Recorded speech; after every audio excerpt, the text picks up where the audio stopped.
বিভিন্ন হিন্দু সংগঠনরা রয়েছে, তারা আমরা একত্রিত হয়ে আজকে আমরা হিন্দুত্বের ফ্ল্যাগ নিয়ে, ঝান্ডা নিয়ে আজকে আমরা এক প্রতিবাদ মিছিল করছি।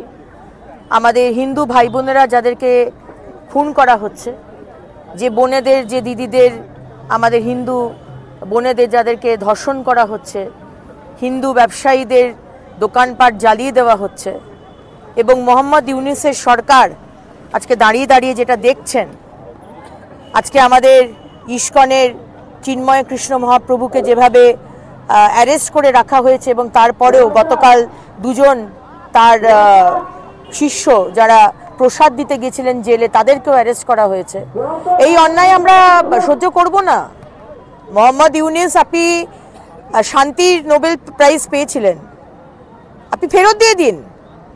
আপনার যদি সামান্য লজ্জা থাকে মোহাম্মদ ইউনূস, আপনি শান্তির নোবেল পুরস্কার ফেরত দিয়ে দিন।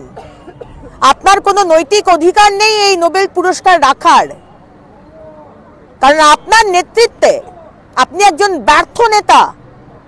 আপনি একজন অত্যন্ত ভালো ইকোনমিস্ট হতে পারেন, কিন্তু নেতা হিসেবে আপনি ব্যর্থ। যেখানে আপনার দেশের মাইনরিটিদের, আপনার দেশের হিন্দুদের, বৌদ্ধদের আপনি সিকিউরিটি দিতে পারেন না, সম্মান দিতে পারেন না, সুরক্ষা দিতে পারেন না।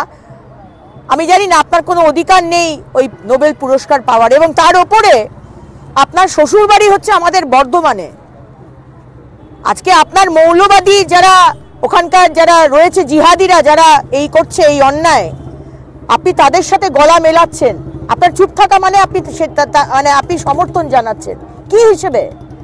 আজকে ভারতবর্ষ তো আপনার দেশ, আপনার শ্বশুর বাড়ি। ভারতবর্ষ থেকে মানে ডিম থেকে, আদা থেকে, পেঁয়াজ থেকে, কয়লা থেকে, পেট্রোলিয়াম থেকে কি না জিনিস যায়। এবং এই অশান্তি শুরু হবার পরেও আমাদের নেতৃত্ব, আমাদের অভিভাবক, আমাদের প্রধানমন্ত্রী নরেন্দ্র মোদী 2 কোটি ডিম বাংলাদেশের মানুষের জন্য পাঠিয়েছেন। এই অশান্তির পরেও কিছু তো শিখুন। কিন্তু প্রতিবাদ চলবে। যদি ভেবে থাকেন যে হিন্দুরা চুপচাপ বসে থাকবে, হিন্দুরা খুব নরম ধর্ম, যে যার অত্যাচার করবে, পা দুমড়ে চলে যাবে হিন্দুদের ওপরে, আর আমরা চুপ করে সহ্য করব, মহাদেবের মতো নীলকণ্ঠ হয়ে বিষ পান করব, আর নয়, আর নয়। Enough is enough. মুসলমানদের একজনের কারোর হলে 56টা মুসলমান দেশ তারা রাস্তায় নেমে পড়ে। খ্রিস্টানদের কোনো কিছু হলে আমেরিকা থেকে শুরু করে ইউরোপের সমস্ত খ্রিস্টানদের রাস্তায় নেমে পড়ে। আর ভারতবর্ষের হিন্দু আর বাংলাদেশের হিন্দু আর পৃথিবীর যেখানে হিন্দু থাকুক, তাদের কোনো কিছু হলে ভারতবর্ষের হিন্দুরা পাশে দাঁড়াবে না? আলবাত দাঁড়াবে।